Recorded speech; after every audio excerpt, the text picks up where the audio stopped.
Welcome to the second part of the lesson 1. This part is all about your first time experience in Unity, and I think the best way for you to get familiar with Unity is to run some sample content. If you have standard assets example project installed, then head to the sample scenes, locate scenes folder, and click on it. Here you will find all the sample scenes. For example, let's double click on this 2D character scene.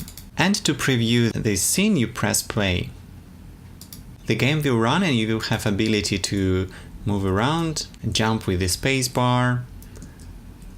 And all of these scenes are a little bit different, so I would encourage you to run each of them and see what they do and how they behave. Also here, while game is running, you can click on this menu button and select another demo scene. For example, these particle sandbox, where if to click, we will spawn these explosions which scatter objects around.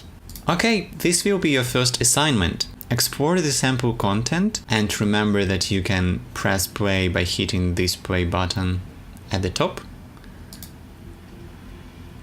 And to stop, you also press this play button. In case you have skipped standard assets example project installation, then you can always reopen Unity Download Assistant, double-click the installation app, and just select the example project component this time. Press continue and Unity will install it for you. After installation is completed, next time you will launch Unity, you should be able to find standard assets example project. So open it.